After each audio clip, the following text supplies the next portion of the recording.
Doctor Mohammad Yunus এ হলো ঠান্ডা মাথার পাকা খেলোয়াড়। এই লোকটা কথা কয় কম, কিন্তু কাজে হলো পাকা। ভারত যখন আমার দেশের বিরুদ্ধে ষড়যন্ত্র করছে, ডক্টর ইউনূস সবগুলো রাজনৈতিক দলকে এক জায়গায় ডেকেছে। স্বাধীনতার 54 বছর পার হয়ে গেছে, সব রাজনৈতিক দলকে এক মঞ্চে আমরা দেখিনি, কিন্তু ডক্টর ইউনূসের ডাকে সারা দিয়ে বিএনপি, জামাত ইসলাম, চরমোনাই, হেফাজত, বাংলাদেশে যত রাজনৈতিক দল আছে এক মঞ্চে দাঁড়িয়ে ঘোষণা দিয়েছে আমরা দেশের জন্য সব দল এক। আরো জোরে বলেন।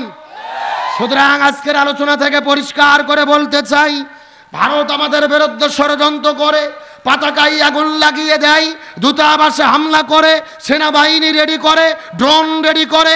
এই বাংলার জমিনে আমাদের প্রিয় ভাই আবু সাইদ বন্দুকের বুকের কাছে বুক পাতিয়ে দিয়ে চিৎকার করে বলেছিল, আমার মনে দারুণ ঝড়, বুক পেতেছি, গুলি কর।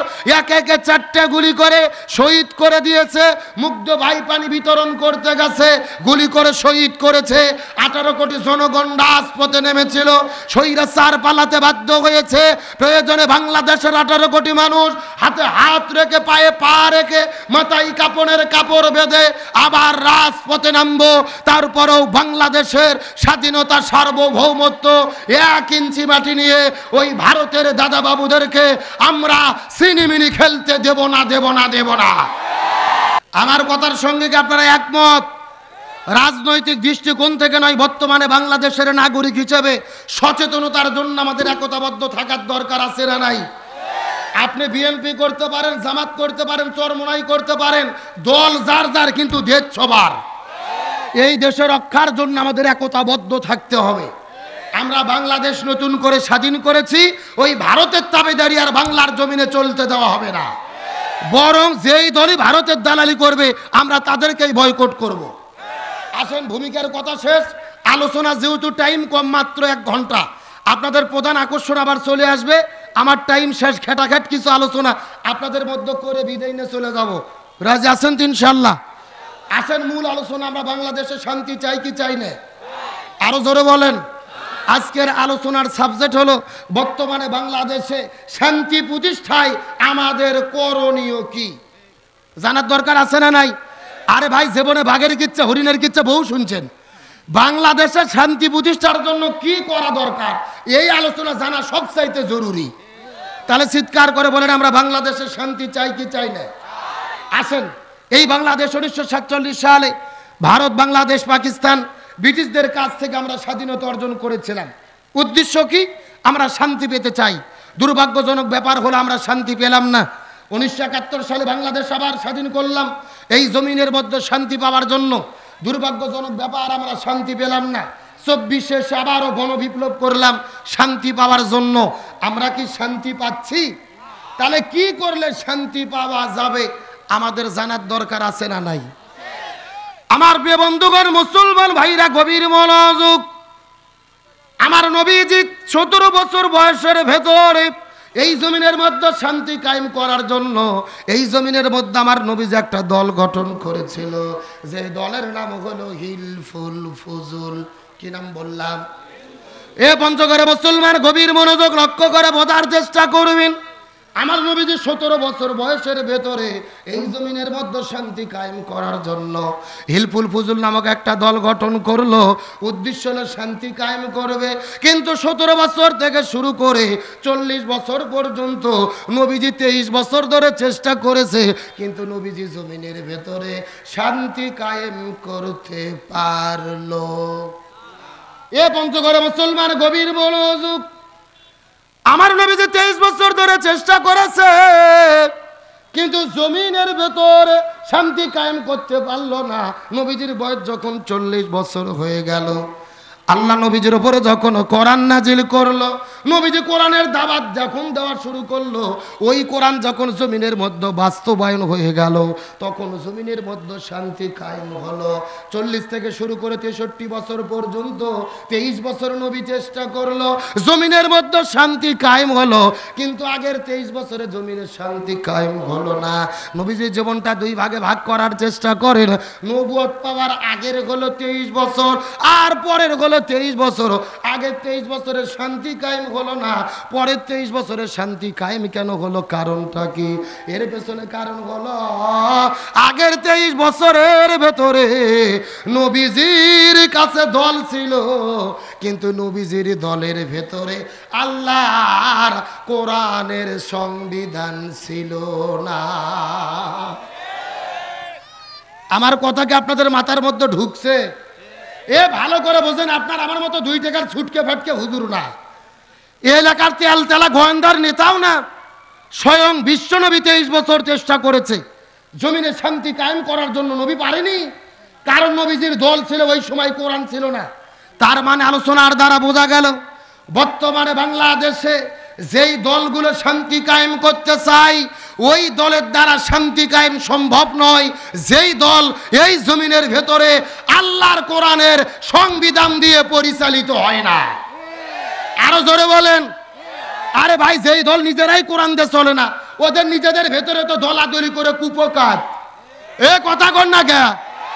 এই যে বাংলাদেশের লক্ষ কোটি জনতার হৃদয়ের স্পন্দন আমাদের প্রিয় ভাই ডক্টর মিজানুর রহমান আল আজহারি, তিনি গত 4-5 দিন আগে যশোরের এক মাহফিলে বক্তব্য দিতে গিয়ে বলেছেন, স্বাধীনতার 54 বছর পার হয়ে গেল, বাংলাদেশ তারা লুটপাট করে খাইলো, এক দল খাইয়া গেছে আর এক দল খাবার জন্য রেডি হয়েছে।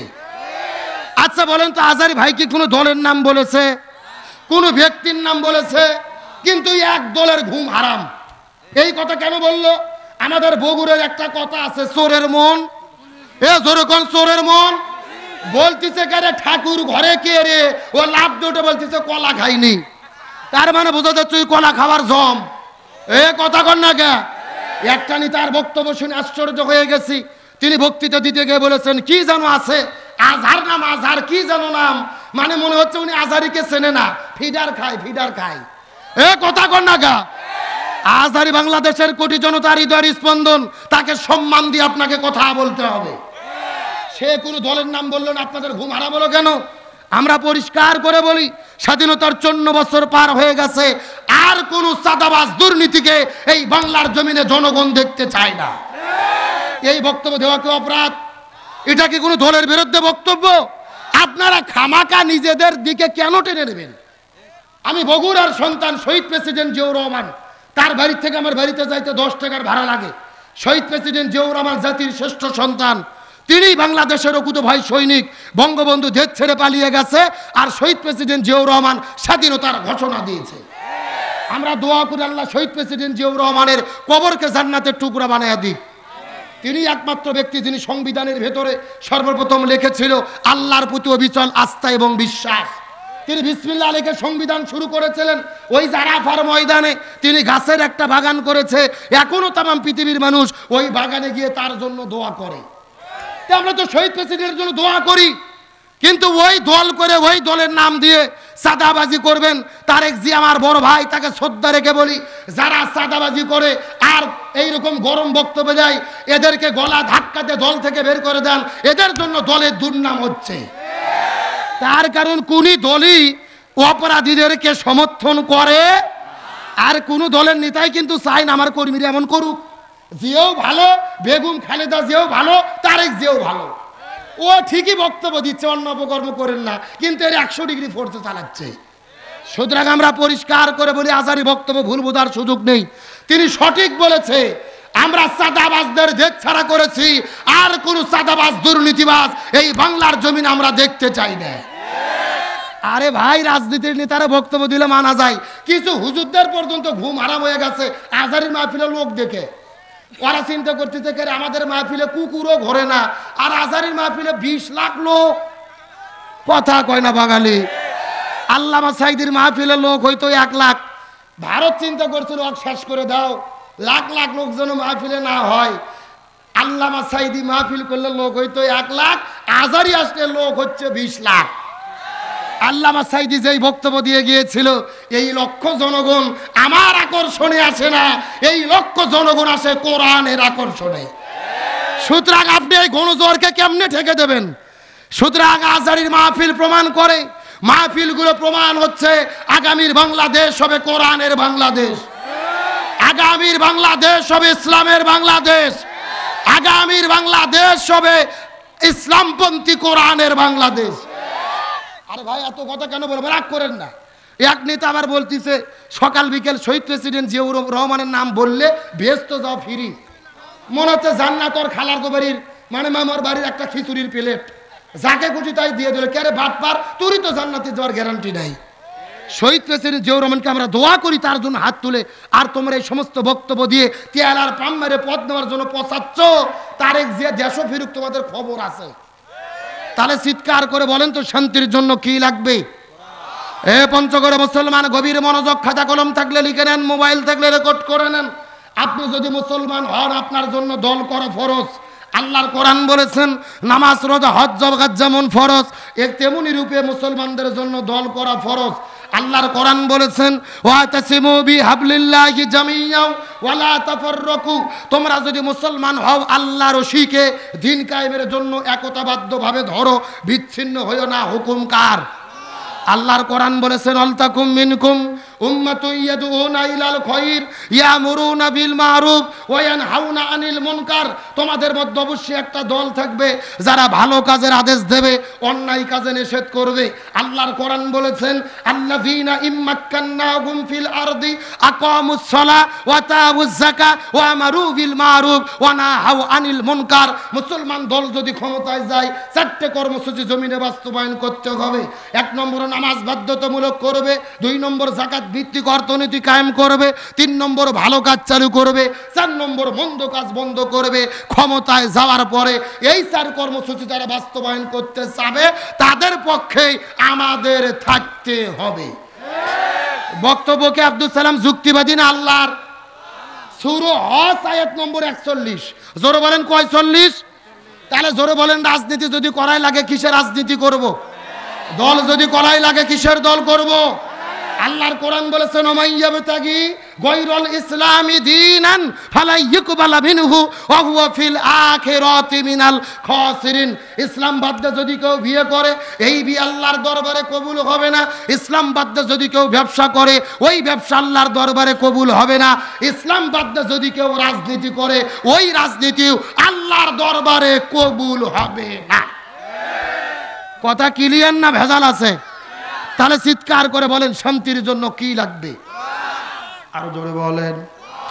এই জন্য আল্লাহ সুবহানাহু ওয়া তাআলা বলেন ওমান আরাদু আন যিকরি ফাইন্না লাহু মাঈশাতান দাওকা ওয়া নাহশুরুহু ইয়াউমাল কিয়ামাতি আমা।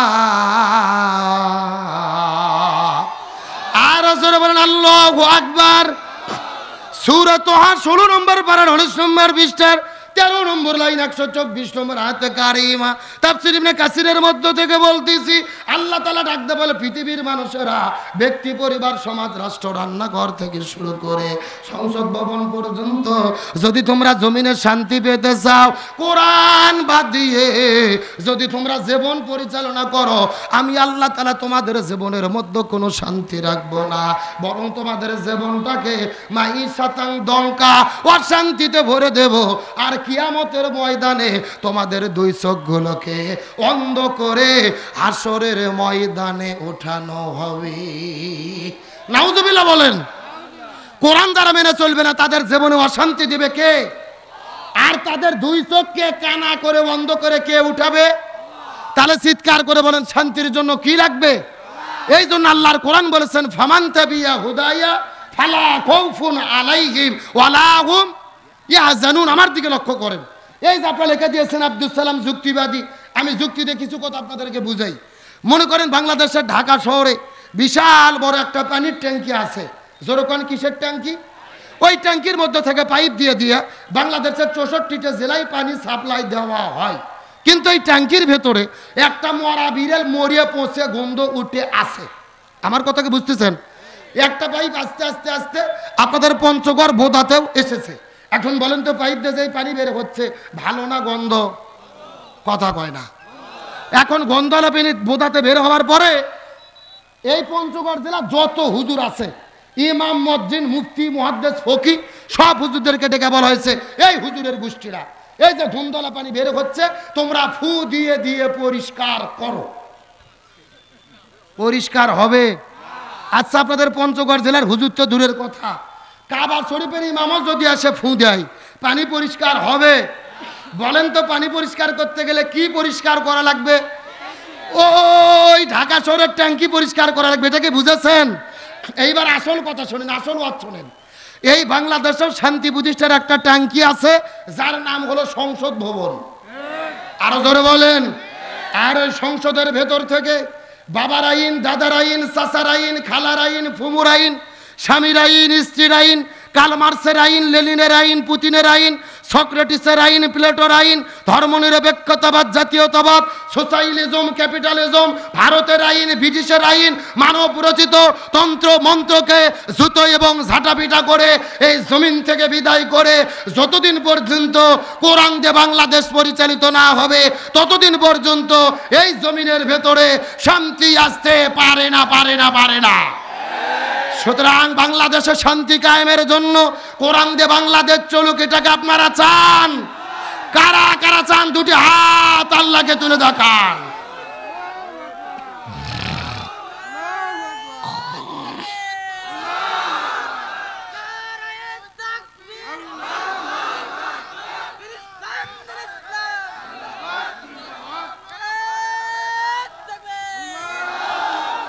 আল্লাহ কবুল করুক, বলেন আমিন।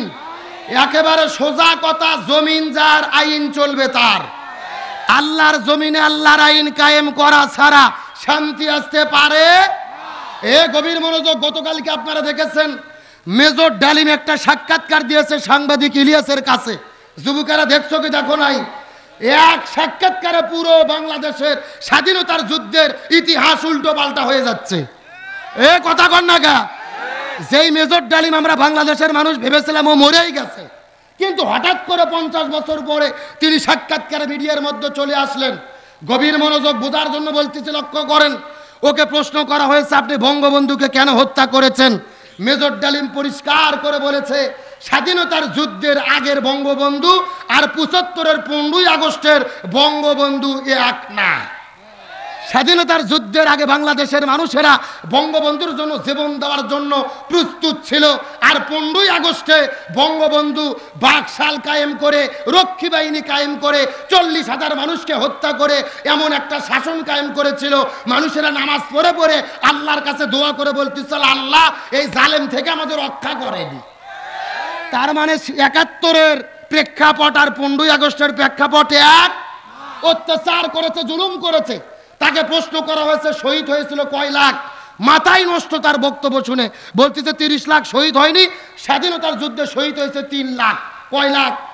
কিন্তু বলতেছে বঙ্গবন্ধু ইংরেজি ভালো পারে না। ওকে ইংরেজিতে প্রশ্ন করছে কয় লাখ লোক মারা গেছে, ও 3 লাখ না বলে বলতেছে 3 মিলিয়ন। কেন 3 মিলিয়ন মানে হলো 30 লাখ। 3 লাখ আর 30 লাখ কি এক? 30 লাখ লোক যদি শহীদ হয় মুক্তিযুদ্ধে, প্রত্যেকটা ইউনিয়নে 655 জন করে শহীদ হতে হবে। আমাদের 5 ইউনিয়ন ঘুরলে তো 20 জনও পাওয়া যাবে না। এ কথা কন না গা। তার মানে বোঝা যায় ইতিহাসকে বিকৃতি করে জাতি হিসেবে আমাদেরকে বিভ্রান্ত করেছে একটা দল ভারতকে খুশি করার জন্য। ওই মেজর ডালিমের 3টে কথা শোনার পরে মনটা ভরে গেছে। তার 3টে বক্তব্য শুনে আমি তাকে স্যালুট দিয়েছি। 1 নম্বর বক্তব্য, মেজর ডালিম বলেছে জাতির পিতা, জাতির মাতা, জাতির খালা, জাতির নানা এগুলো আমি মানি না। মুসলমান হিসেবে বিশ্বাস করি মুসলমানদের একমাত্র জাতির পিতা হযরতে ইব্রাহিম আলাইহিস সালাম। আল্লাহু আকবার বলবেন না? এটা হলো কোরআনের বক্তব্য। জোরে বলেন কিসের বক্তব্য? আল্লাহর কোরআন বলেছেন মিল্লাতা আবিকুম ইব্রাহিম ওয়া সাম্মাকুমুল মুসলিমিন। মুসলমানদের জাতির পিতার নাম কি? অথচ গত 16 বছর আমরা দেখেছি বঙ্গবন্ধুকে জাতির পিতা বানায়া মোড়ে মোড়ে স্কুল কলেজ ভার্সিটিতে তার মূর্তি বানায়া প্রকাশ্য তারা তাকে পূজা করে শিরিক করত। আর আল্লাহ কিন্তু সব সহ্য করে, কিন্তু শিরিক সহ্য করে না। আল্লাহর কোরআন বলছে ইন্নাশ শিরকা লাযুলমুন আযীম, নিশ্চয় শিরিক হলো মহা জুলুম। অন্য জায়গায় আল্লাহ বলছে আল্লাহ শিরিকের গুনাহ কখনো মাফ করে। আল্লাহর কি খেলা? 16 বছর ধরে তারা বঙ্গবন্ধুর মূর্তি বানাইয়া পূজা করে শিরিক করেছে। আর শেখ হাসিনা পালিয়ে যাওয়ার 5 মিনিটের ভেতরে পুরো বাংলাদেশের বঙ্গবন্ধুর মূর্তি ভাস্কর্যকে আল্লাহ মাটির সাথে মিশে দিয়েছে। তাহলে মুসলমান হিসেবে আমাদের জাতির পিতার নাম কি? ইব্রাহিম আলাইহিস সালাম। মেজর ডালিমকে সেলুট দেয় বক্তব্যের জন্য। 2 নম্বর তিনি বলেছেন আমাদের বাংলাদেশের যে জাতীয় সঙ্গীত এটা মুসলমানের জাতীয় সঙ্গীত নয়, ভারতের জাতীয়। আপনার কবি গুরু রবীন্দ্রনাথ ঠাকুর সারা জীবন বাংলাদেশের স্বাধীনতার বিরোধিতা করেছে, অথচ ভারত চাপিয়ে দিয়েছে। ভারতের বুদ্ধি শুনে ওই নরেন্দ্র মোদীর গানটাকে বাংলাদেশের জাতীয় সঙ্গীত বানানো হয়েছে। এটা 90% মুসলমান কখনো মেনে নিতে পারে না। আমি এই জন্য তাকে স্যালুট দেই। আর 3 নম্বর তিনি বলেছেন মানবতা যদি শিখতে হয় ভারতের কাছে শিখতে হবে না, আমেরিকার কাছে শিখতে হবে না, লন্ডনের কাছে শিখতে হবে না। মানবতা যদি শিখতে চাও তোমরা কোরআন পড়ো, রসুলের জীবন পড়ো। কোরআন এবং রসুলের জীবনের ভেতরেই রয়েছে শ্রেষ্ঠ মানবতা। আল্লাহু আকবার বলেন। এমনকি তিনি বিপ্লবী ছাত্রদেরকে বলেছে তোমরা কোরআন হাতে না শপথ নাও, কোনো সংবিধান তোমাদেরকে মানতে হবে না, কোরআন হাতে নাও, নতুন করে সংবিধান প্রণয়ন করো।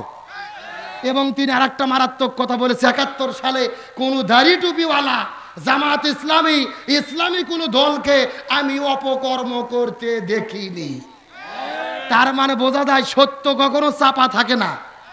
এ কথা কর না গা, সত্য একদিন প্রকাশিত হয়। মেজর ডালিমের সংবাদ যখন টকশো করতেছিল 8 লাখ লোক একসাথে দেখেছে। সাংবাদিক ইলিয়াসকে ধন্যবাদ দেই। আমরা বলি রাজনীতি নয়, সময় এসেছে স্বাধীনতার সঠিক ইতিহাস জাতিদেরকে জানাতে হবে। এই তরুণ প্রজন্ম আর ভ্রান্তর মধ্যে আমরা থাকতে চাই না।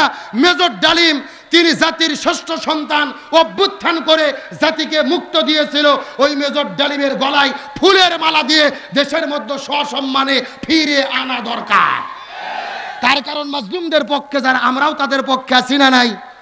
আমরা কোরআনের জন্য কি সবাই এক হতে রাজি আছি? এই বাংলাদেশে কোরআনের শাসন কায়েম হওয়া ছাড়া জমিনে শান্তি আসতে পারে? আরো জোরে বলেন, শান্তি আসতে পারে? আমরা যদি এক না থাকি ওই স্বৈরাচার আবার দেশে ঢুকবে। বলতেছি আমি বাংলাদেশের সীমানার কাছে আছি, যে কোনো সময় শর্ট করে ঢুকে পড়তে পারি। আমরা বলতেছি ম্যাডাম আপনি আসেন, আপনি শর্ট করে ঢুকবেন আর আমরা আপনাকে ফট করে আয়না ঘরে ঢুকে দেবো। এ কথা কর না গা, কে রে ও শর্ট করে ঢুকবে, আমরা ফিডার খাবো, আগুন চুষবো, কোথায় ঢুকে দেবো? বুবু আইবা তুমি আইবা গো, এইবার আইসা বুবু ক্ষমতা পাইবা না। একটু জোরে বলেন, জোরে বলেন। বুবু আইবা তুমি আইবা গো, এইবার আইসা বুবু ক্ষমতা পাইবা না। খোঁজনেই বুবু কাদের কাকার অবস্থা খারাপ, দরবেশ বাবার হাউন আঙ্কেল এখন সামনে আসে না। নেতা কর্মী সব জেলের ভেতর, বুবু আছে ডরের উপর, কখন জানি আসে গ্রেফতারি পরোয়ানা। বুবু আইবা তুমি আইবা গো, এইবার আইসা বুবু সিয়ের পাইবা না। এ কথা কোন? আল্লাহর কোরআন বলেছে কুতিবা আলাইকুমুল কিসাস, জীবনের পরিবর্তে জীবন, হাতের পরিবর্তে হাত, পায়ের পরিবর্তে পা, চোখের পরিবর্তে চোখ।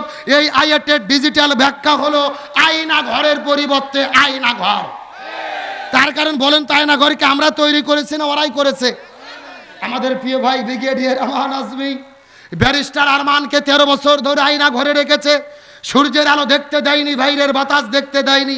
আজান যখন হতো গান বাজাইয়া আজান পর্যন্ত শুনতে দিত না। সুতরাং বর্তমান তত্ত্বাবধায়ক সরকারকে বলবো এই স্বৈরাচারের যত এমপি মন্ত্রী গ্রেপ্তার হয়েছে জেলখানায় রেখে জামাই আদর করলে হবে না, বিচার চলাকালীন অবস্থায় এদেরকেও আয়না ঘরে রাখতে হবে।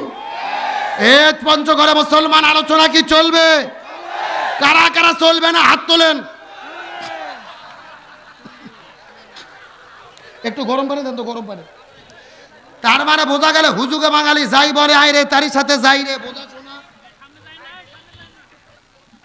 সত্য সত্য শেষ পর্যন্ত থেকে আখেরি মোনাজাত করে কারা কারা যেতে চান টান টান করে হাত তোলেন তো দেখি। লিল্লাহে তাকবীর। এ সাউন্ড হয় না, হাত উঠান দেখি।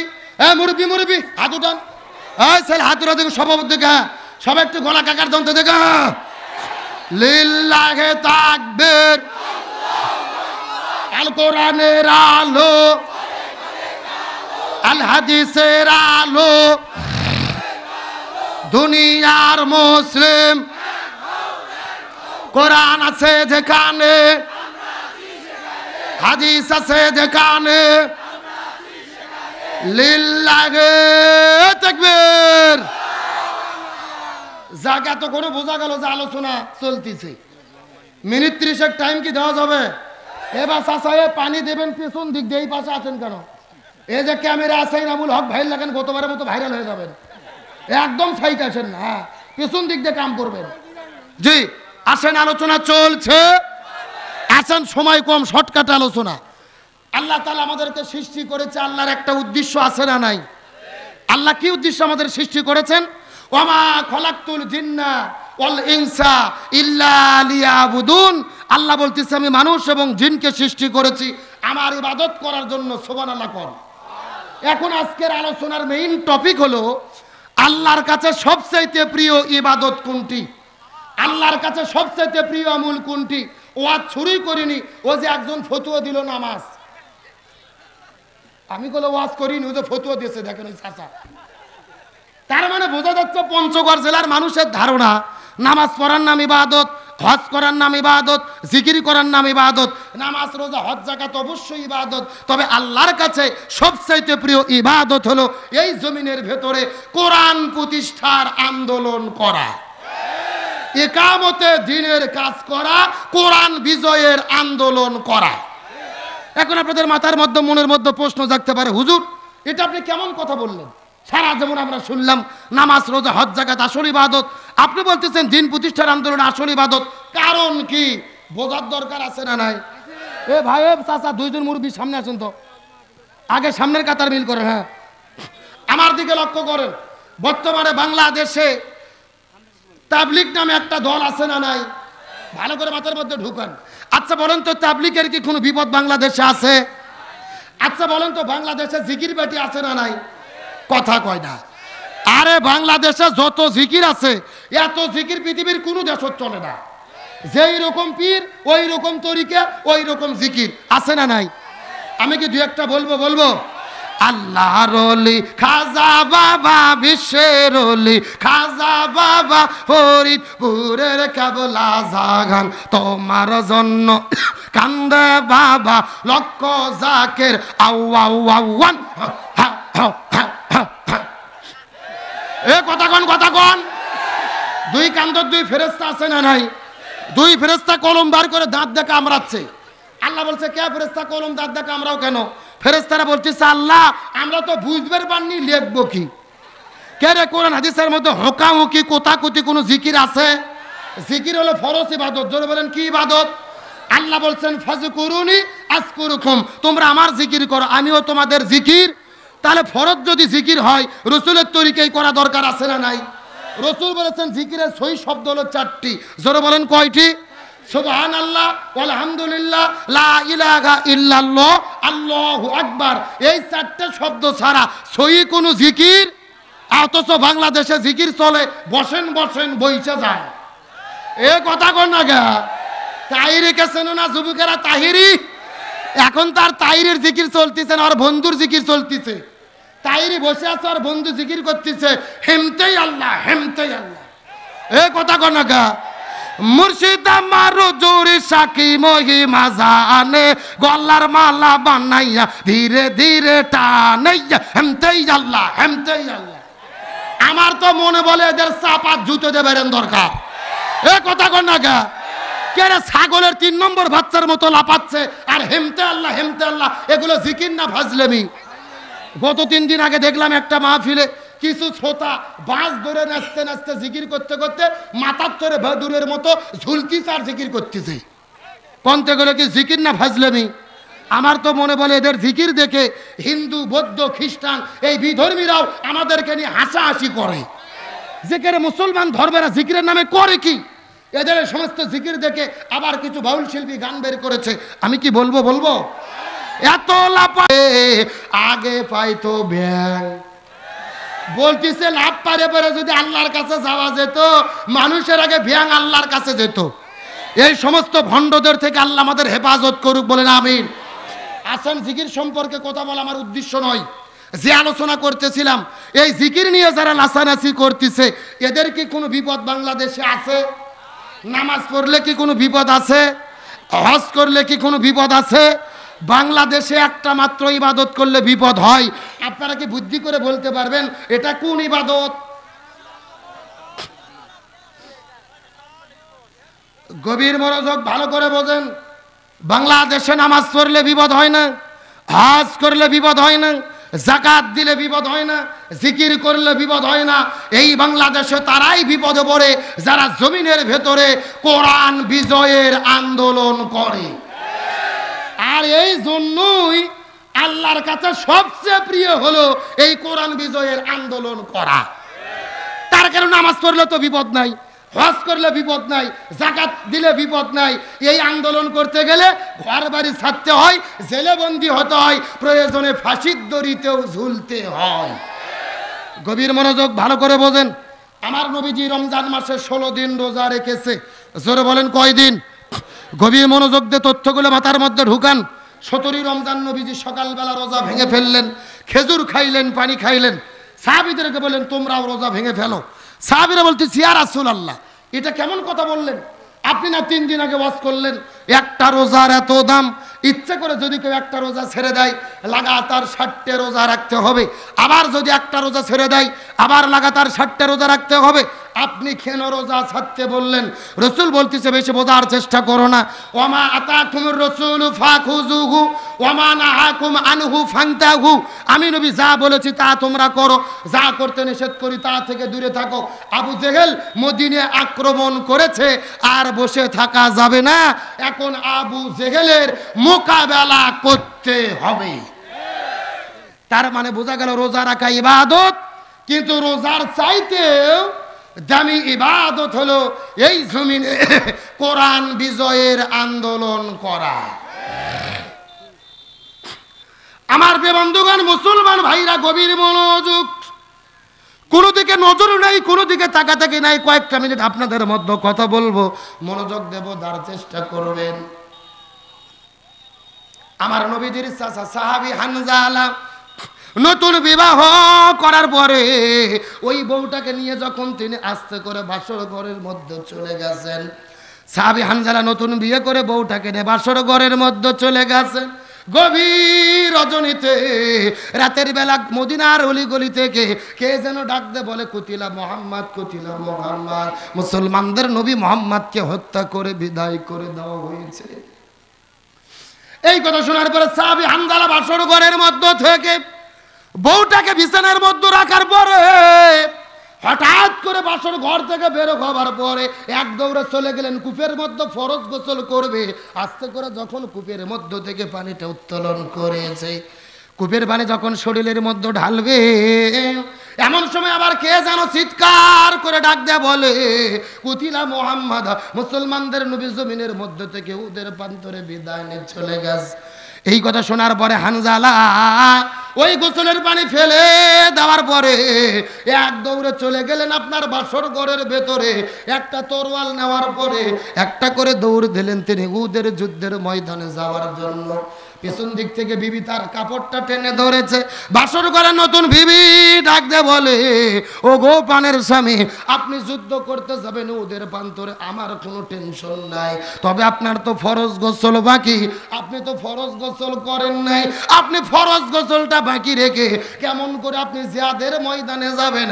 এই কথা বলার পরে বিবি যখন পেছন দিক থেকে টান ধরেছে, এমন সময় হযরত হানজালা ডাক দে বলে ও গো প্রাণের বিবি, আমি যদি ফরজ গোসল করা শুরু করি আর গোসল করতে করতে যদি দেরি হয়ে যায় আর মুসলমানদের নবী উহুদের প্রান্তরে যদি শহীদ হয়ে যায়, আল্লাহ যদি হাসরের ময়দানে আমাকে জিজ্ঞেস করে ডাকতে বলে হানজালা তুমি তো বাসর ঘরের মধ্যে ছিলে, বাসর ঘরের মধ্যে সময় পার করলা আর মুসলমানদের নবী উহুদের প্রান্তরে শহীদ হয়ে গেল, তুমি কেমন করে বাসর ঘরের মধ্যে সময় পার করলা?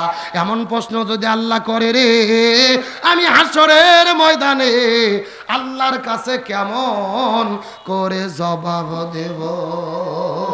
লিল্লাহি তাকবীর। এ পঞ্চগড়ে মুসলমান, গভীর মনোযোগ, কোনো দিকে তাকাতাকি নাই। নবী যদি ওদের প্রান্তরে বিদায় নিয়ে চলে যায়, আমি আল্লাহর কাছে কেমন করে জবাব দেব? এই কথা বলার পরে তরোয়াল নিয়ে বের হবার পরে দৌড়াইতে দৌড়াইতে তিনি চলে গেলেন ওদের প্রান্তরে। ওদের প্রান্তরে যুদ্ধ করা শুরু করলেন। যেহেতু তার ফরজ গোসল বাকি ছিল, ফরজ নামাজ কাজা হয়ে গেল, জোহরটাও কাজা হলো, আসর নামাজটাও কাজা হয়ে গেল। এক নয়, দুই নয়, 3 ওয়াক্ত নামাজ কাজা করে ফেললেন। চিৎকার করে বলা যাবে কি কয় ওয়াক্ত? এ পঞ্চগর্ভধার মুসলমান গভীর মনোযোগ। নবীদের সাহাবী হানজালা 3 ওয়াক্ত নামাজ কাজা করেছে। যুদ্ধ করতে করতে কয়েকজন কাফেরকে বিদায় করে দিয়েছে। আসর নামাজ পরে মাগরিবের নামাজের কিছু সময় আগে পেছন দিক থেকে একটা ঘাতক যাবার পরে হানজালার পেছন দিক থেকে তরোয়াল দিয়ে আঘাত করেছে। হানজালা মাটির মধ্যে পড়ে গেল। ঝরঝর ঝরঝর ঝরঝর করে রক্ত পড়া শুরু করলেন। রক্ত পড়তে পড়তে কিছুক্ষণ পরে দেখা গেল বাসর ঘরের মধ্য থেকে হানজালা আসার পরে জমিনের মধ্য থেকে উদের প্রান্তরে শহীদ হয়ে বিদায় নিয়ে চলে গেল। এ পঞ্চগড়া মুসলমান গভীর মনোযোগ। ওদের প্রান্তরে শুধু হানজালা নয়, নবীদের ৭০ জন সাহাবী ওদের প্রান্তরে শাহাদাত বরণ করেছে।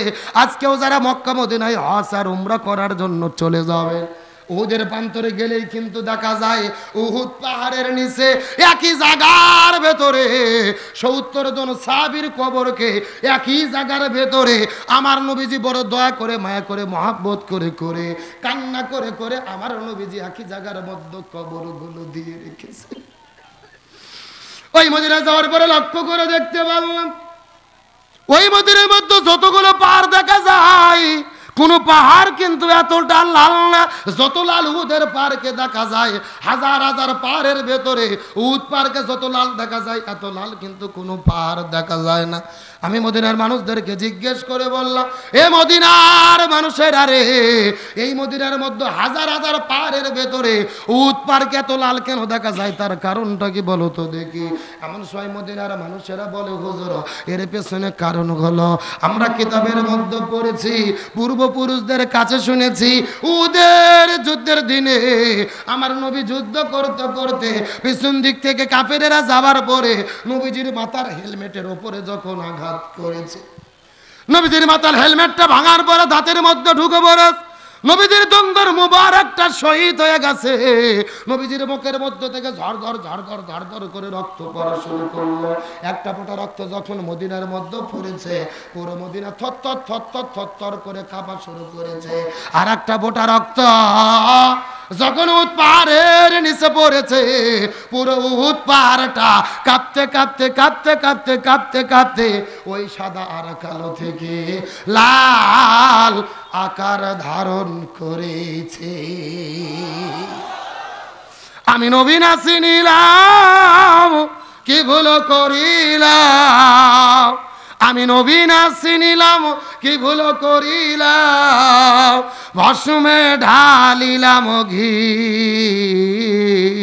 মানুষ হইয়া জন্ম লহিয়া মানুষের করিলাম কি, আমি মানুষ হইয়া জন্ম লহিয়া মানুষের করিলাম কি। আমার নামে যৌদের প্রান্তরে লক্ষ্য করে দেখতে পারলেন ওই মদিনার মধ্য থেকে একটা মহিয়সী নারী, হাতের মধ্যে মেহেদি, পায়ের মধ্যে মেহেদি, সুন্দরী মেয়েটি কান্না করতে করতে করতে করতে উহুদের প্রান্তরের দিকে দৌড়ে দৌড়ে চলে আসতেছে। নবীজি লক্ষ্য করে দেখতে পারলেন ওই মেয়েটির হাতের মধ্যে মেহেদি, পায়ের মধ্যে মেহেদি। নবীজির বুঝতে বাকি রইল না, মেয়েটি বাসর ঘরের মধ্য থেকে উহুদের প্রান্তরে দৌড়ে দৌড়ে চলে এসেছে। আমার নবী আস্তে করে গিয়ে মেয়েটির কাছে ডাক দিয়ে বলে, ওগো মা, তোমার কাছে প্রশ্ন করি, বলো তো ওই বাসর ঘরের মধ্য থেকে তুমি কেন উহুদের প্রান্তরে দৌড়ে এসেছো? তার কারণ জানতে চাই। মেয়েটি কান্না করতে করতে ডাক দিয়ে বলে, ইয়া রাসূলুল্লাহ, ইয়া রাসূলুল্লাহ, আপনি কি আমাকে চিনতে পেরেছেন? আমি তো সেই মেয়ে গতকালকে বিকেল বেলা আপনার চাচা হানজালার সঙ্গে আপনি যেই মেয়েটিকে বিয়ে করে দিয়েছিলেন, ও নবীজি আপনার কি মনে পড়ে আপনার চাচা হানজালার সঙ্গে যেই মেয়েটিকে বিয়ে করে দিয়েছিলেন, আমি তো সেই মেয়ে। আপনার চাচা আমাকে বিয়ে করে নেওয়ার পরে বাসর ঘরের মধ্যে যাওয়ার পরে আমাদের যখন প্রেম ভালোবাসা মহব্বত চলতেছিল, আমাদের মধ্যে যখন ফুলসজ্জার রাত পার হচ্ছিল, বাইর থেকে কে যেন ডাক দিয়ে বলেছিল কুতিলা মোহাম্মদ, মুসলমানদের নবী বিদায় নিয়ে চলে গেছে। এই কথা শোনার পরে আমার স্বামী ওই বাসর ঘরের মধ্যে থেকে তরোয়াল নেওয়ার পরে যুদ্ধের ময়দানে চলে এসেছে। ওগো নবীজি আমি শুনতে পেরেছি আমার স্বামী হানজালা এই জমিনের মধ্য থেকে বিদায় নিয়ে চলে গেছে। ওগো নবী আপনি ভুল বুঝবেন না, আমার স্বামী জমিনের মধ্য থেকে বিদায় নিয়ে চলে গেছে। এই জন্য আমি কান্না করি না, এই জন্য টেনশন করি না। আমার কান্না করার কারণ হলো আমার স্বামীর ফরজ গোসল বাকি আছে।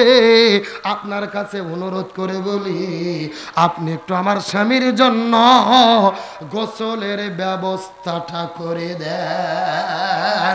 লিল্লাহ তাকবীর।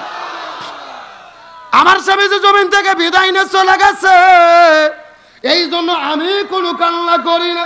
আমার কান্না করার কারণ আমার স্বামীর ফরজ গোসল বাকি, আপনি একটু গোসলের ব্যবস্থাটা করে দেন। এ পঞ্চগড় বোধার মুসলমান ইমানের শক্তি কাকে বলে বোধার চেষ্টা কর। তার কারণ ইসলামী শরীয়তের বিধান হলো ইসলামী আন্দোলন করতে গিয়ে, এই জমিনে জালেমের জুলুমের মোকাবেলা করতে গিয়ে জিহাদের ময়দানে যদি কেউ শহীদ হয়ে যায়, এদেরকে নতুন করে কাপড়ের কাপড় পরানো হয় না, এদের করে আর কিন্তু সুন্দর করে গোসল করে দেওয়া হয় না। তার কারণ আল্লাহ বলেছে দিন প্রতিষ্ঠার আন্দোলন করতে গিয়ে যারা জীবন দিয়ে বিদায় নিয়ে চলে যাবে, এদের গোসল দেওয়ার দরকার নাই, এদের নতুন করে কাপড়ের কাপড় পরানোর কোনো দরকার নাই, এদেরকে রক্তমাখা জামা নিয়ে কবরের মধ্যে দাফন করে দাও। এই মানুষগুলোকে হাসরের ময়দানে রক্তমাখা জামা নিয়ে আল্লাহ তাদেরকে শহীদদের কাতারে দাঁড় করাইয়া দেবে। এ পঞ্চগড় বোধার মুসলমান টাইম কম, ব্যাখ্যা দিতে পারবো না, গভীর মনোযোগ। তার মানে ইমানের শক্তি কাকে বলে রে? হাসতে হাসতে ইমানদার ব্যক্তিরা জীবন দেয়, কিন্তু জালেমের জুলুমের কাছে মাথা নত করে।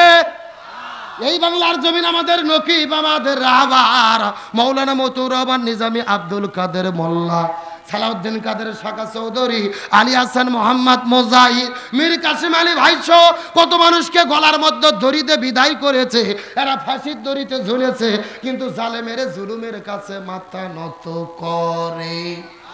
ওই যে কোরআনের পাখি আল্লামা দিলওয়ার হোসেন সাঈদী অর্ধশত বছর ধরে কোরআনের মাহফিলে যিনি আলোচনা করলো, যার আলোচনা শোনার পরে হাজার হাজার মানুষেরা কালেমা পড়ে মুসলমান হয়ে গেল। এই মানুষটাকে 13 বছর জেলে বন্দি রাখার পরে, জেল থেকে বের করার পরে, হসপিটালের মধ্যে ভর্তি করার পরে, ইঞ্জেকশনের ভেতরে ইঞ্জেকশনের শিরিষের মধ্যে বিষ ঢুকাইয়া আল্লামা সাঈদীর শরীরে বিষ প্রয়োগ করে ওই কোরআনের পাখিকে পরিকল্পিতভাবে তারা হত্যা করেছে।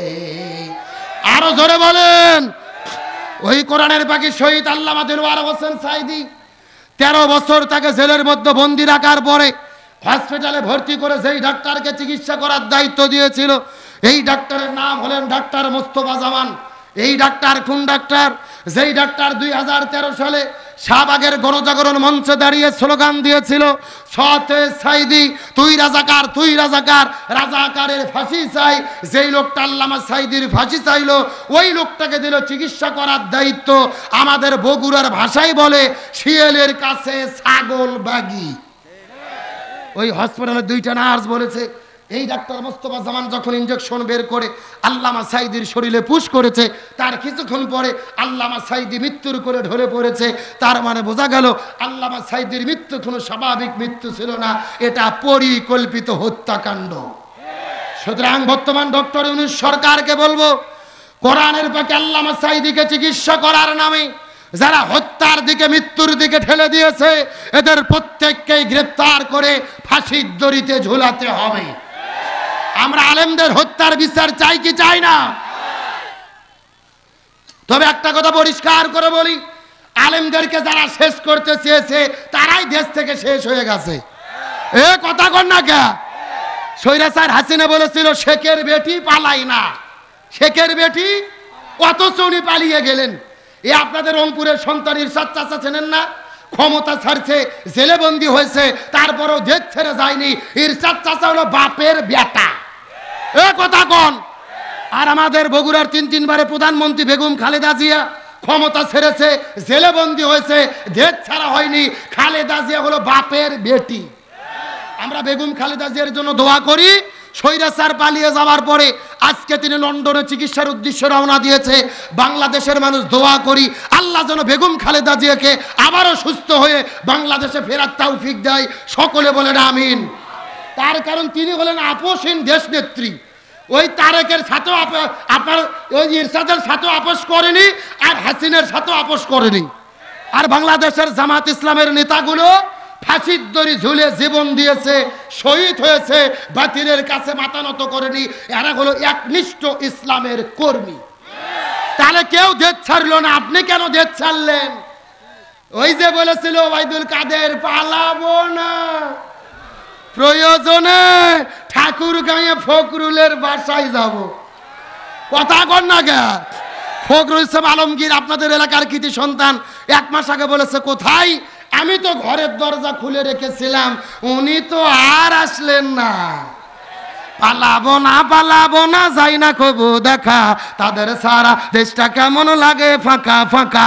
সবাই পালাবো না যাই না কবু দেখা, তাদের সারা দেশটা কেমন লাগে ফাঁকা ফাঁকা। এ শূন্যস্থান পূরণ বোঝেন না? জোরে লাগে ফাঁকা। আইন মন্ত্রী আটকে গেল আইনের ফাঁকে, দাড়ি সারা দরবেশের ভণ্ড ভণ্ড লাগে। শুনছি কত নেতা নেত্রী খাইতেছে ভাই ডান্ডা, বিষের প্রতি কালামানিকের ফাটিয়েছে তাই আন্ডা। এ যুবকেরা কথা বলো। ফেসবুক, টেলিভিশন, পত্রিকা, নিউজের মধ্যে দেখেননি? এই যে বিশাল বড় দাড়ি, নাম ছিল দরবেশ বাবা। কি বাবা? সালমান এফ রহমান। ময়না দাড়ি কোনা কাটে কিলিং সেভ করে আইনমন্ত্রীর সাথে করে নিয়ে পালাতে গেছে। আইনমন্ত্রী যখন পুলিশ ধরে ফেলেছে, আইনমন্ত্রী বলতেছে স্যার আমাকে একা কেন ধরলেন? এই যে দরবেশ বাবা ভাবে। এ কথা কোন? বিএনপি আর জামাতের নেতারা যদি ধরা পড়ে, এরা চিন্তা করে আমরা ধরা পড়ছি আর একটা ভাই যেন ধরা না পড়ে। আর ওরা চিন্তা করে মিলে জিলেই ডিম থেরাপি খাই। আর ওই যে বিচারপতি কালামানিক ছিল, নাম শোনেননি? আল্লামা সাইদিকে যিনি ফাঁসি রায় দিয়েছিল, আর টকশোতে গিয়ে টকশো গরম করে বলতো সাইদির কেন ফাঁসি হলো না, সাইদি রাজাকার কেন ফাঁসি দেওয়া হলো না।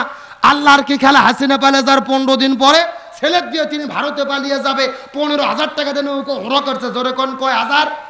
আল্লাহর কি খেলা? যেই লোক ভাড়া করেছে ওই লোক টাকা গুনে নিয়ে ময়নাক জনগণক ধরিয়ে দিতে, আর জনগণ ধরে এমন হাদিয়ে দিয়েছে একেবারে কলার পাতার যেরকম ছোট বাচ্চাকে আমরা খাতনা করে শুয়ে রাখি ওই রকম ময়নাক শুয়ে রাখছে। আর পরের দিন আদালত নিয়ে গিয়ে এমন হাদিয়ে দিয়েছে ভাই, বিচারপতি কালামানিক আছে কিন্তু কালামানিকের বিসি নাই। আইন মন্ত্রী আটকে গেল আইনের ফাঁকে, দাড়ি সারা দরবেশের ভণ্ড ভণ্ড লাগে। শুনছি কত নেতা নেত্রী খাইতেছে ভাই ডান্ডা, বিচারপতি কালামানিকের ফাটিয়েছে তাই আন্ডা। পলকেরও ঝলক গেল থামিয়া নেটের চাকা, তাদের সারা দেশটা কেমন লাগে ফাঁকা ফাঁকা। পালাবো না যাই না কবু দেখা, তাদের সারা দেশটা কেমন লাগে ফাঁকা ফাঁকা। কই গেল সেই সংসদেতে মমতাজের গান, কোথায় গেল হযরত বলা শামীম ওসমান? শামীম ওসমানকে চেনেন না? এ সর্বপ্রথম ডায়লগ দিয়েছিল খেলা হবে, কিন্তু গত 3 দিন আগে আবুধাবিতে দেখেছি রাস্তার মধ্যে জনগণ তাকে ধরছে গণধোলাই দেওয়ার জন্য, ও বাঁচার জন্য রাস্তার মধ্যেই নামাজত দাঁড়িয়ে গেছে। মানে মনে হচ্ছে জিবরাইলের খালাতো ভাই এই মাত্র জান্নাত থেকে পালিয়ে আসলো। ওর সংসদে বক্তব্য দিত, আমি প্রতিদিন 500 রাকাত নফল নামাজ পড়ি, 70 রাকাত তাহাজ্জুদ পড়ি। আজকে জীবন বাঁচানোর জন্য দাঁড়িয়ে গেছে। ছেলে পেলে বলতেছে সালাম ফের, তোর বাটাম ফাটানো হবে। 1 ঘন্টা পার হয়ে যায় ও সালাম ফেরে না।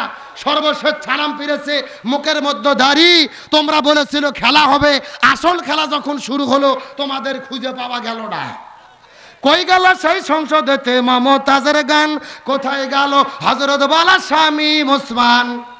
ইনু মিনুর দীপু মনি আছে কারাগারে, পাপ করিলে পাপ কখনো সারে কি আর তারে। কোথায় গেল স্পিকারের দৃষ্টি আঁকা বাঁকা, তাদের সারা দেশটা কেমন লাগে ফাঁকা ফাঁকা।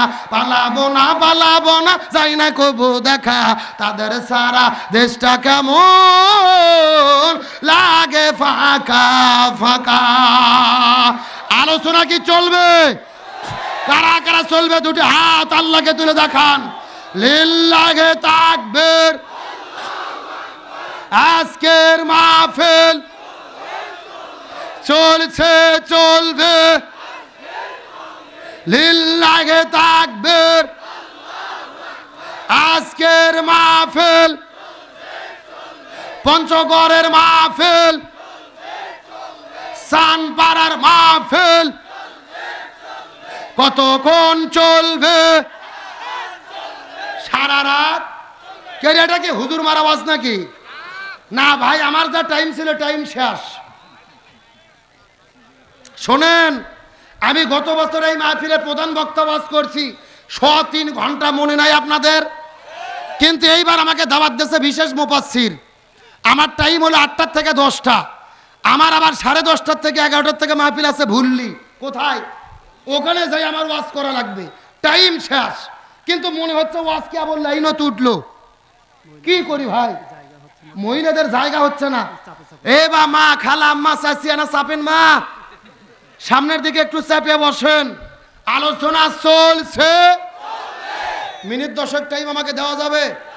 ওই যে দাঁড়িয়ে আছে ওরা কারা, কোথা থেকে এলো? চলবে চলবে? তাহলে বলেন সাহাবী হানজালার কি গোসল বাকি? কথা কয় না। বাস, এটা আপনাদের ওয়াজ হলো এটা। এই ঘটনার মধ্যে মারাত্মক একটা শিক্ষা আছে, আমি আপনাদের মধ্যে বলে বিদায় নেব। তবে এখন যদি অনুমতি দেন, মহিলাদের 2 মিনিট কিছু বলবো। ওদের একটু সাইজ করার দরকার আছে না নাই? আলোচনা চলছে। আমার বন্ধুগণ, মুসলমান ভাইরা, গভীর মনোযোগ।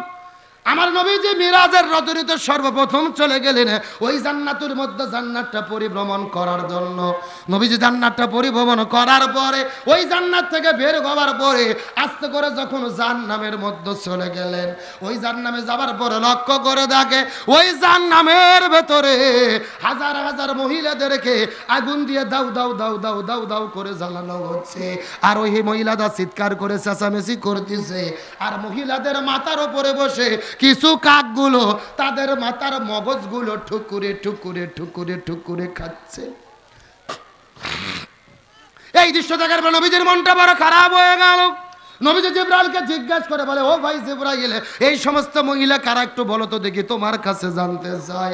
জিবরাইল বলে, ইয়া রাসূলুল্লাহ, মন খারাপ করবেন না, এই মাত্র আল্লাহর পক্ষ থেকে আমাকে জানাইয়া দিয়ে দেওয়া হলো আপনার উম্মতের ভেতরে অধিকাংশ মহিলারা জাহান্নামে যাবে। অধিকাংশ মহিলাগুলো যাবে কোথায়?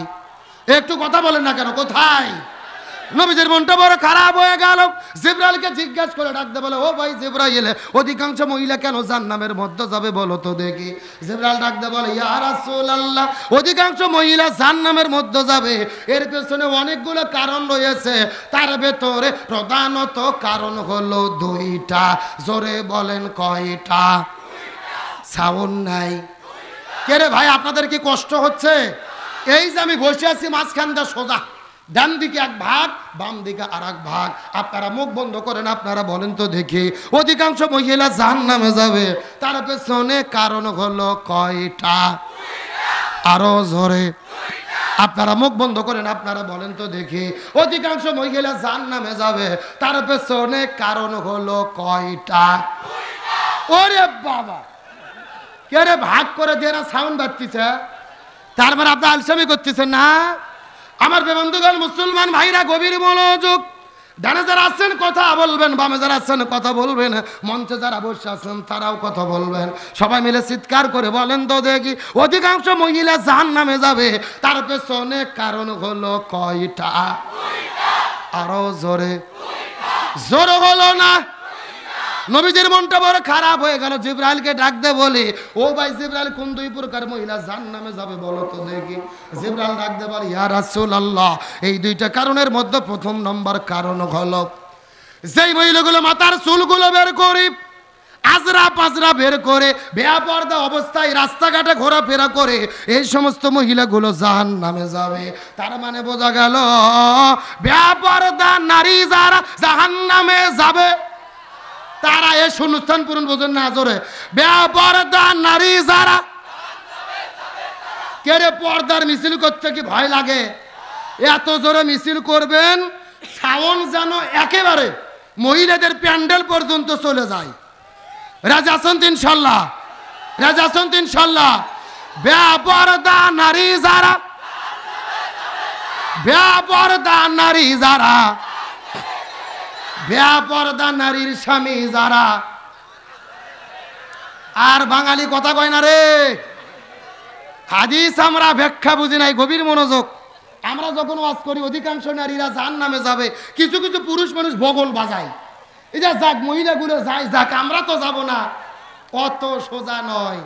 হাদিসের ব্যাখ্যায় রাসূল বলেছেন, একটা মহিলা যদি জাহান্নামে যায়, ওই মেয়েটির কারণে কমপক্ষে আরো 4 জন পুরুষকে জাহান্নামে যেতে হবে। জোরে বলেন কতজন? আরো জোরে। জড়ো হলো না? এ পঞ্চগড় মুসলমান গভীর মনোযোগ। জানি না জীবনে কোনোদিন হাদিসটা শুনেছেন কিনা, ব্যাখ্যা বোঝার চেষ্টা করবেন। এই পঞ্চগড় জেলার যদি একটা মহিলা জাহান্নামের মধ্যে চলে যায়, ওই মেয়েটি একা একা জাহান্নামে যাবে না, ওই মেয়েটির কারণে আরো 4 জন পুরুষকে জাহান্নামে যেতে হবে। এর মধ্যে 1 নম্বর হলো বাবা। জোরে বলেন 1 নম্বর কি? যেই মেয়েটা পর্দা করে না, পর্দার বিধানটা মেনে চলে না, এই মেয়েটি পর্দা না করার কারণে ওই মেয়েটি যদি জাহান্নামে চলে যায়, ওই মেয়েটি একা জাহান্নামে যাবে না, মেয়েটির কারণে বাবাকেও জাহান্নামে যেতে। এ পঞ্চগড় মুসলমান গভীর মনোযোগ। আপনাদের পঞ্চগড় বোদা থানার ভেতরে এমনও মুরব্বী চাচা আছে, 80 বছর বয়স হয়ে গেছে, মাথার মধ্যে টুপি আর তার মুখের মধ্যে দাড়ি, সামনের কাতারে নামাজ পড়ে, হজ করেছে 6 বার, কিন্তু তার 2টা মেয়ে আছে। একটা হলো মাহিয়া মাহি, আর একটা হলো পরিমণি। এ যুবকেরা কথা কও। শরীরের মধ্যে পর্দা নাই, হেজাব নাই, গেঞ্জি পরে টি শার্ট পরে ঘোরাফেরা করে। ওর 2টা মেয়ের কারণে পুরো পঞ্চগড় জেলার যুবকদের চরিত্র শেষ। কথাগুলো ভালো করে বোঝার চেষ্টা করবেন। বাবার দায়িত্ব ছিল মেয়েকে পর্দা করানো, যেহেতু বাবা মেয়েকে পর্দা করেনি, ওই মেয়েটা পর্দা না করার কারণে ওই মেয়েটি যদি জাহান্নামে চলে যায়, ওই মেয়েটির কারণে এই দাড়ি টুপিওয়ালা নামাজি রোজাওয়ালা হাজি ব্যক্তি কেউ জাহান্নামে যেতে। এ যেরকম যেতে। এরকম মুরব্বী চাচা নাই? মাথার টুপি, মুখের মধ্যে দাড়ি, মাথার উপর ঘোমটা দিয়ে বেড়ায়, মনে হয় জিবরাইলের খালাতো ভাই। অথচ 2টা মেয়ে ছেড়ে দিয়ে রাখছে, জীবনে পর্দার কথা কয় না। স্কুল কলেজ ভার্সিটি পার্কে লেখে লেখে ওর 2 মেয়ে পুরো পঞ্চগড় শেষ করে দিছে। ওই মেয়ে যদি জাহান্নামে যায়, একা যাবে না, ওই মেয়েটির কারণে এর বাবার নামাজ রোজা হজ যাকাত আপনাদের কর্তা নদীতে ভাইসে চলে যাবে। এ কথা কর না কে? যুবকরা কিন্তু অতটা খারাপ না। যুবকরা খারাপ হয় এই বেপর্দা যুবতী মেয়েদের জন্য। কেন? প্রত্যেকটা মেয়ে যদি পর্দা করে ঘরের মধ্যে থাকে, যুবকের বাপেরও ক্ষমতা নাই ওর মিস কল দেয়। কেন? ওর ফোন নম্বর পেলো কোথায়? তার মানে ও আগে নম্বর দিছে, তারপরে মিস কল, তারপরে আইডি, তারপরে লাইন, তারপরে সেটিং, তারপরে ডেটিং, তারপরে চলতেছে লিভ টুগেদার। কি যুবকেরা ঠিক আছে? তোমরা তো আমার ওয়াজ শুনতে আসনি, এসেছো আসিফ ভাইয়ের ওয়াজ শুনতে। বুঝি বুঝি চলবে চলবে। এ জোরে বলো চলবে। এই যে বাংলাদেশের একটা মারাত্মক কণ্ঠশিল্পী, নাম আমি জানি না, এই শিল্পী গত 2-3 দিন আগে বিয়ে করেছে। এই বিয়েটা নিয়ে তুমুল সমালোচনা। ওর বউ আগে কার সাথে প্রেম করত, কার সাথে 9 বছর রিলেশন করেছে, কোথায় সাজেকে গিয়ে ঘুরেছে, যার বিয়ে তার খবর নাই, পাড়া পুষির ঘুম নাই। কথা কয় না যুবকেরা? কেন ওর বউ আগে কার সাথে প্রেম করেছে, রিলেশন করেছে, ওটা সে বুঝবে। আজকে সবাই পাগল, বিয়ে করছে, তার আগেও একটা বউ ছিল, তাকে ডিভোর্স দিয়ে চলে গেছে, এখন এর একটা বিয়ে করছে, তারও আগে রিলেশন ছিল। এই ঘটনার দ্বারা আমি আপনাদেরকে একটা কোরআন থেকে শিক্ষা দিতে চাই, রাগ করবেন না। কোরআনের মধ্যে বগুড়া জেলার কোরআনে সূরা নূর নামে একটা সূরা আছে। আপনাদের পঞ্চগড় জেলার কি আছে? এই সূরা আন-নূরের ভেতরে আল্লাহ বলেছেন, আমার দিকে তাকান, সূরা আন-নূর 3 নম্বর আয়াত। কয় নম্বর আয়াত? আল্লাহ বলতেছে, ব্যভিচারী ছেলে ব্যভিচারিণী মহিলা ছাড়া ভালো কোনো মেয়েকে বউ হিসেবে পাবে না। ভালো করে মাথার মধ্যে ঢুকান। মানে জিনাকারী ছেলে, জিনাকারিনী মহিলা অথবা মুশরিক ছাড়া একেবারে পিওর সলিড ইনট্যাক্ট কোনো মেয়েকে বউ হিসেবে পাবে না। বক্তব্য কি আব্দুল সালাম যুক্তিবাদী না আল্লাহর? এখন পরের বক্তব্য শোনেন। আবার ব্যভিচারিণী মহিলা, ব্যভিচারী ছেলে অথবা মুশরিক ছেলে ছাড়া সচ্চরিত্রবান কোন ছেলেকে স্বামী হিসেবে পাবে। তার মানে হলো যার চরিত্র যা, তার কপালে আছে তা। এই আয়াতের তাফসীর হলো, যুবকেরা তোমরা যদি তোমাদের চরিত্রকে হেফাজত করতে পারো, তুমি যদি পিওর অ্যান্ড সলিড থাকো, বাসর ঘরেও পিওর অ্যান্ড সলিড একটা বউ তোমরা পাবা। আর তোমার চরিত্র আগে যদি তুমি পার্কে শেষ করো, স্কুল কলেজ ভার্সিটিতে শেষ করো, সাজেকে যাইয়া শেষ করো, কক্সবাজারে যাইয়া শেষ করো, তুমি 6 নম্বর, তোমার বউ হবে 14 নম্বর। কোরআনের বক্তব্যের পাগল, কোরআনের বক্তব্য, আমার বক্তব্য না। এই জন্য ভালো বউ যদি তোমরা পেতে চাও, আগে নিজেদের চরিত্রকে হেফাজত করতে হবে। আর আমার বোনেরা যদি ভালো ছেলেকে স্বামী হিসেবে পেতে চায়, তাদের চরিত্র হেফাজত করতে হবে। সুতরাং কোন শিল্পী বিয়ে করলো, তার বউ কি করছে, ওদের খবর বাদ দিয়ে নিজের টেনশন করো। আমার কথা কি বোঝা গেছে? তাহলে যুবকের আমরা কি কথা দিতে পারবো বিয়ের আগে কোনো প্রেম ভালোবাসা করব না? আবার কিছু কিছু হুজুর তো হালাল প্রেমের ফতুয়া দেয়, খুবই মারাত্মক, খুবই মারাত্মক, চরিত্র হরণের মারাত্মক ষড়যন্ত্র। বিয়ের আগে হালাল প্রেম তো দূরের কথা, কথা বলা তো দূরের কথা, কোন মেয়েকে মিস কল পর্যন্ত দেওয়া জায়েজ নাই। বিয়ের আগে সম্পূর্ণ প্রেম ভালোবাসাকে হারাম করেছে কে? আরো জোরে বলেন। তাহলে যত প্রেম ভালোবাসা বিয়ের আগে না পড়ে, এ যুবকেরা কত বিয়ের আগে না পড়ে, বিয়ের আগে কোনো প্রেম ভালোবাসা চলবে? প্রেম প্রীতি ভালোবাসা যদি করাই লাগে, কবুল করার পরে বাসর ঘর হবে। ঠিক আছে যুবকেরা, ইনশাল্লাহ। তাহলে চিৎকার করে বলেন, একটা মহিলার জন্য কয়জন পুরুষ জাহান্নামে যাবে? আরো জোরে, জোর হলো না। তার মধ্যে 1 নম্বর কি? এ পঞ্চগড় মুসলমান গভীর মনোযোগ। একটা মহিলা জাহান্নামের মধ্যে গেলে 4 জন পুরুষকে সঙ্গে করে জাহান্নামে যাবে। এর মধ্যে 1 নম্বর হলো বাবা, 2 নম্বর হলো ভাই। মুখস্থ করার চেষ্টা করেন। ছোট বোন যদি পর্দার বিধান মেনে না চলে, এই বোনটা পর্দা না করার কারণে যদি জাহান্নামে চলে যায়, এই বোনটি একা একা জাহান্নামে যাবে না, এই বোনটির কারণে বড় ভাইকেও জাহান্নামে যেতে। 1 নম্বর হলো বাবা, 2 নম্বর হলো ভাই, 3 নম্বর হলো স্বামী। কোন স্বামীর বউ যদি, কোন বউ যদি পর্দা না করে, পর্দার বিধান মেনে না চলে, বেপর্দা অবস্থায় জীবন যাপন করার কারণে বউ যদি জাহান্নামে যায়, একা জাহান্নামে যাবে না রে, স্ত্রীর কারণে স্বামীকেও জাহান্নামে যেতে। 1 নম্বর হলো বাবা, 2 নম্বর ভাই, 3 নম্বর স্বামী, আর 4 নম্বর হলো ছেলে। মাও যদি পর্দা না করে, এই মাও যদি বড় ছেলের অধীনে বসবাস করে, আর ছেলেটা যদি মাওকে পর্দা করতে বাধ্য না করে, পর্দার তাগিদ না দেয়, এই মাও যদি জাহান্নামে যায়, বেপর্দা হওয়ার কারণে এই মাওটি একা একা জাহান্নামে যাবে না, এই মাওটির কারণে ওই ছেলেকেও জাহান্নামে যেতে। তাহলে চিৎকার করে বলেন তো দেখি কতজন? 1। কেরে মুখস্থ করলে গুণ হবে? আজকে জটিল ওয়াজ করতেছি, জটিল ওয়াজ সারা জীবন কাজে লাগবে। একটা মেয়ের কারণে 4 জন পুরুষকে জাহান্নামের মধ্যে যেতে হবে। এক নম্বর হলো বাবা, 2 নম্বর হলো ভাই, 3 নম্বর হলো স্বামী, 4 নম্বর হলো ছেলে। 1 নম্বর বাবা, 2 নম্বর ভাই, 3 নম্বর স্বামী, 4 নম্বর ছেলে। চিৎকার করে বলেন দেখি কতজন? 1 2 3 4। এতক্ষণ পর্যন্ত হাদিস কি বুঝছেন? বুঝেছেন? এবার আসল কথা শোনেন, আসল কথা। এইবার হাদিসেরা নিজেদের জীবনের সঙ্গে হাদিসটা মিলানোর চেষ্টা করেন। পঞ্চগড় 5 পীরের মুসলমান গভীর মনোযোগ, এই 4টা দিক যদি আমরা গবেষণা করে দেখতে পারি, হয় আমাদের বউ পর্দা করে না, বউ পর্দা করলে মাও করে না, মাও করলে বোন পর্দা করে না, আবার বোন করলে মেয়ে পর্দা করে না। তার মানে বোঝা গেল রে, এই হাদিস গবেষণা করে বোঝা যায় আমরা কোনো না কোনো দিক দিয়া ধরা খাইয়ে বসে আছি। কথা কয় না বাঙালি, কথা কয় না কেন? হাদিস এতক্ষণ বুঝলেন কি? ভাই আপনার বউ পর্দা করে না, বউ পর্দা করলে মাও করে না, মাও করলে বোন করে না, আর বোন করলে মেয়ের তো ধাক্কাই যাওয়া যায় না। তার মানে এই 4টে দিক গবেষণা করলে বোঝা যায় আমরা কোনো না কোনো সাইড দিয়ে ধরা খাইয়ে আজকের মাহফিলত বসে।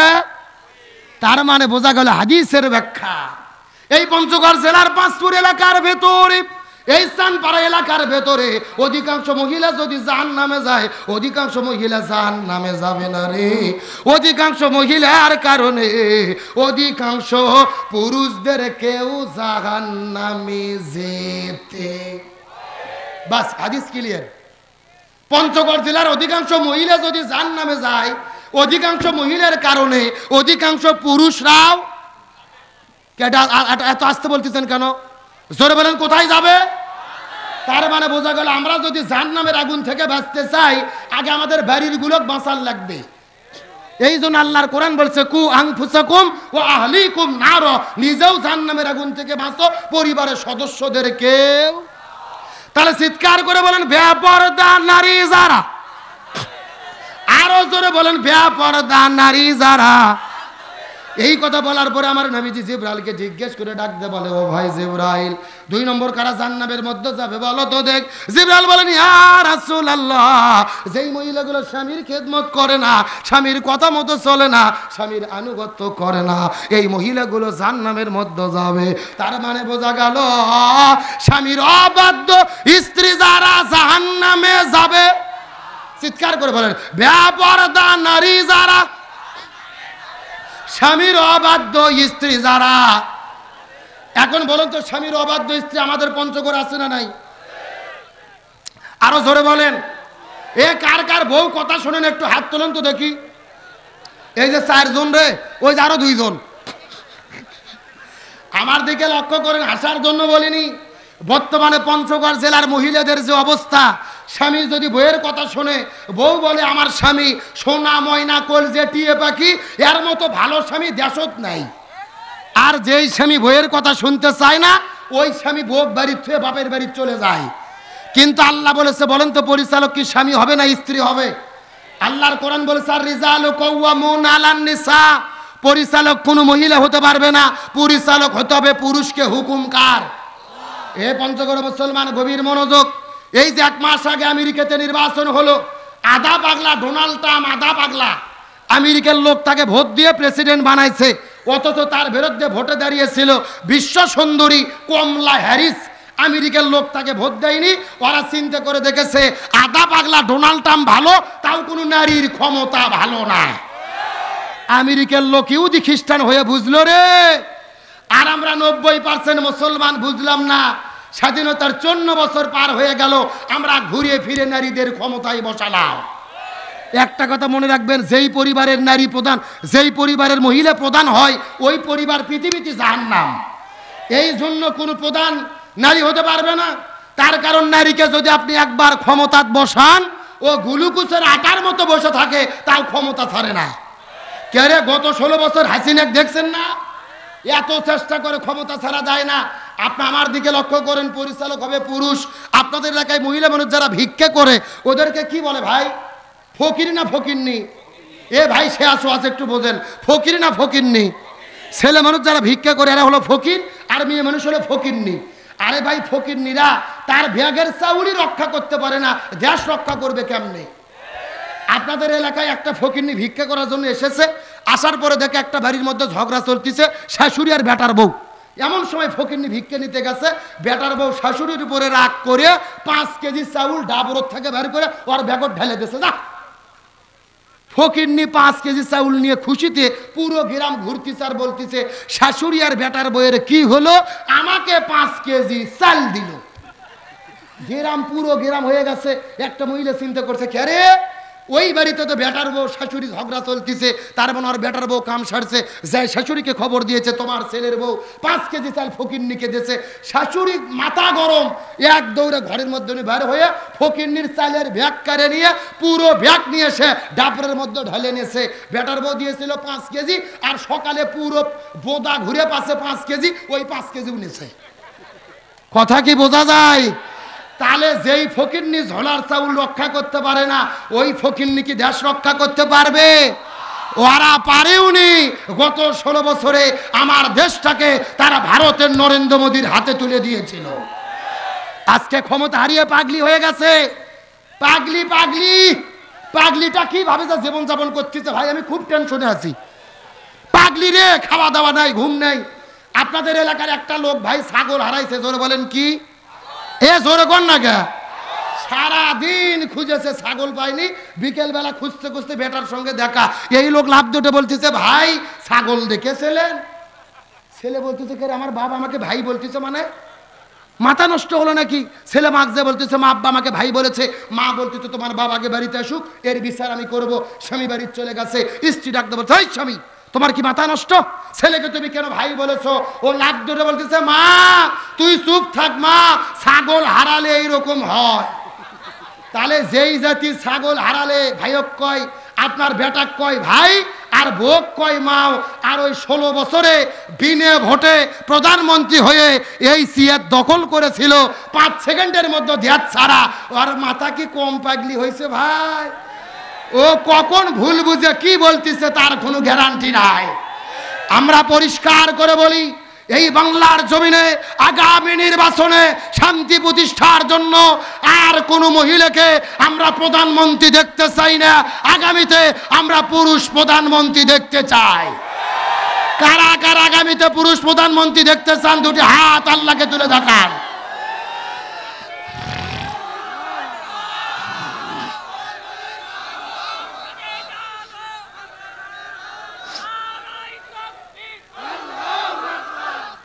আল্লাহ কবুল করুক, বলেন আমিন। এ শোনেন, এই বক্তব্যকে রাজনৈতিক বক্তব্য ভাববেন না।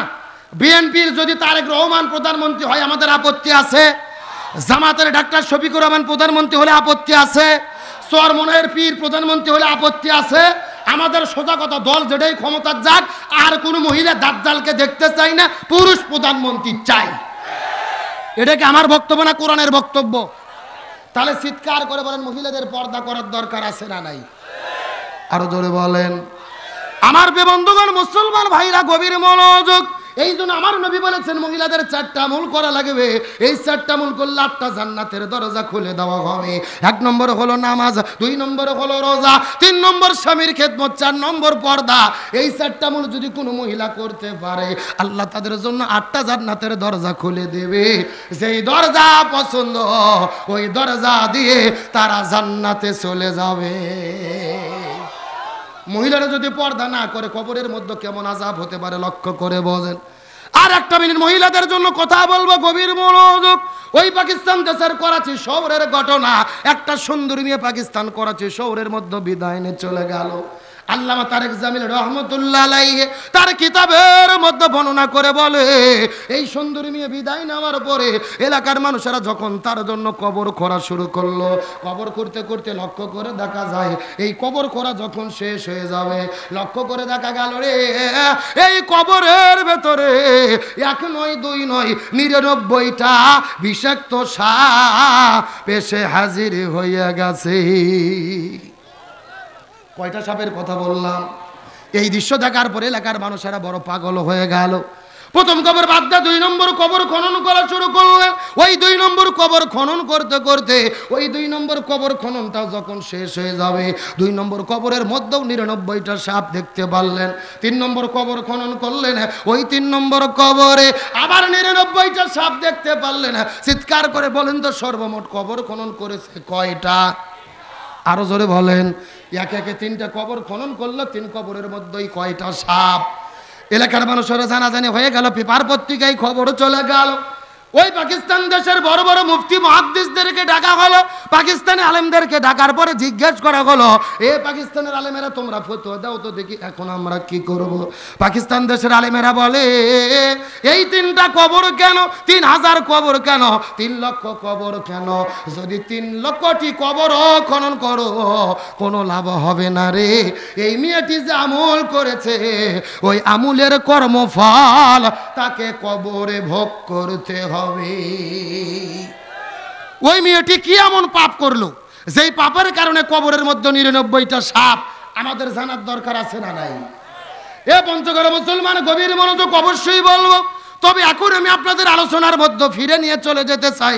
আমার হাতে টাইম নাই, আপনাদের মধ্য থেকে বিদায় নিয়ে চলে যাব। কথাটা সুন্দর করে বোঝার চেষ্টা করবেন। ওই যে সাবির ওই উদের প্রান্তরে পড়ে আছে, কি গোসল বাকি মনে নাই নাকি আপনাদের? আরো জোরে বলেন, কি গোসল বাকি? এই পঞ্চগড়ে মুসলমান গভীর মনোযোগ দিয়ে বোঝার চেষ্টা করবেন। ওই যে ফরজ গোসল বাকি, স্ত্রী কান্না করতে করতে বলে, ইয়া রাসূলুল্লাহ আমার স্বামীর জন্য গোসলের ব্যবস্থাটা করে দেবেন। এই ভাইরা আমার কথাটা সুন্দর করে মনোযোগ দিয়ে বোঝার চেষ্টা করবেন। যেই বিষয়টা বোঝানোর জন্য দীর্ঘ প্রায় 1.5-2 ঘন্টা ধরে আলোচনাটা আপনাদের মধ্যে করতেছি। গভীর মনোযোগ। আমার নবী সাহাবীদেরকে ডাক দিয়ে বললেন, তোমরা হানজালার লাশটা খুঁজে বের করো। সাহাবীরা পুরো মদিনা খোঁজাখুঁজি করেছে, তবে দুর্ভাগ্যজনক ব্যাপার হলো হানজালার লাশটা খুঁজে পাওয়া যায়।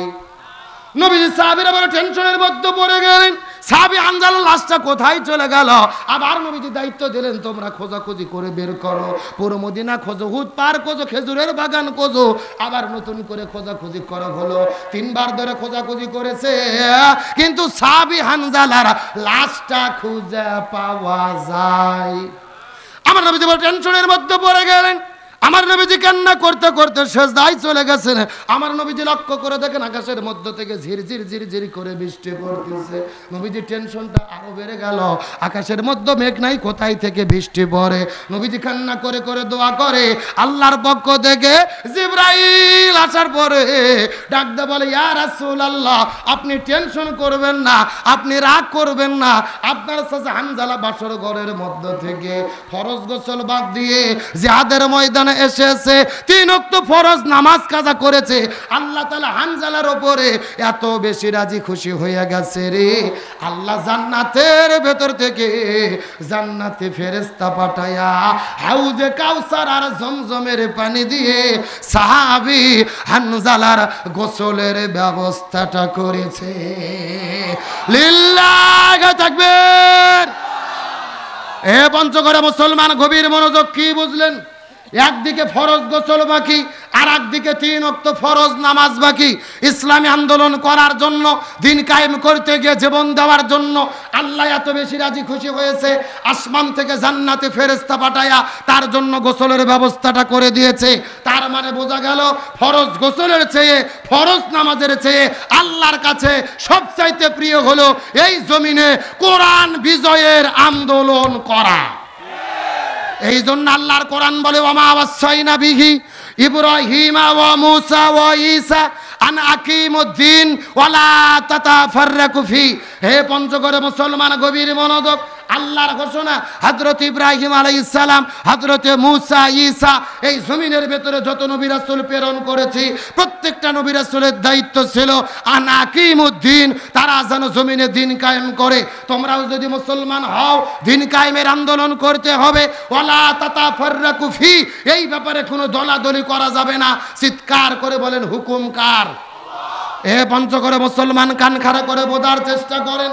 আল্লাহ আল্লাহর কোরআন বলেছেন আকিমুস সালাহ ওয়া আতুজ যাকাত, তোমরা নামাজ কায়েম করো, যাকাত প্রদান করো। 82 জায়গার মধ্যে আল্লাহ একই কথা বলেছে, কিন্তু নামাজ কায়েমের ব্যাপারে ওয়ালা তাতাফাররাকু ফি, দলাদলি করা যাবে না, এমন কথা আল্লাহ কোরআনের কোনো জায়গায় বলেনি।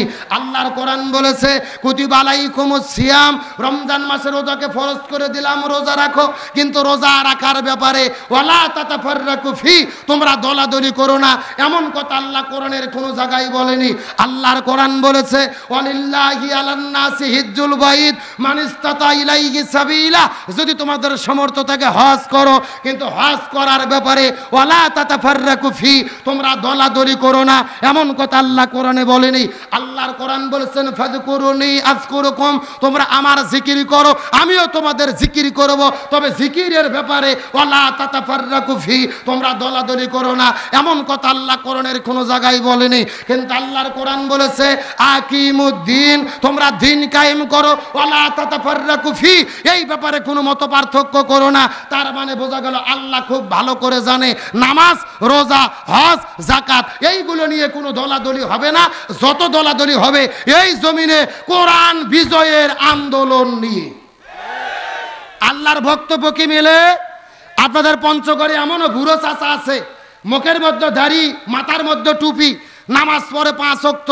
আপনাদের এলাকার কোন হুজুর যেয়ে যদি চাচাক বলে চাচা বাংলাদেশে কোরআনের বিজয় করতে হবে, কোরআনের শাসন কায়েম করতে হবে, ওই চাচা লাফ দিয়ে উঠে বলে এই হুজুর রাজনীতি করে রে। কথা কন। তার কারণে ওর কাছে নামাজ, হজ, যাকাত ভালো লাগে, কিন্তু আল্লাহর জমিনে আল্লাহর দিন কায়েম ভালো লাগে না।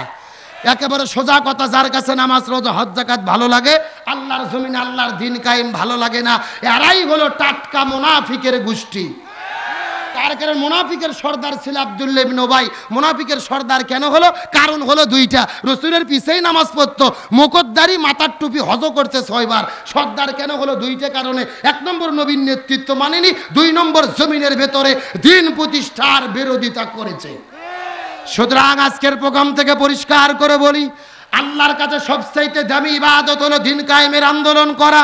সুতরাং ইসলামী আন্দোলনের কর্মী হয়ে এই বাংলার জমিনে কোরআনকে বিজয়ী করার জন্য, কোরআনের শাসন কায়েমের জন্য ইসলামী আন্দোলনের কর্মী হয়ে হাতে হাত রেখে, পায়ে পা রেখে, মাথায় কাপড়ের কাপড় বেঁধে প্রয়োজনে শপথ গ্রহণ করে এই বাংলার জমিনে কোরআনকে বিজয়ী করার কাজ করার শপথ নিতে কারা কারা রাজি আছেন? দুটি হাত আল্লাহকে তুলে দেখান।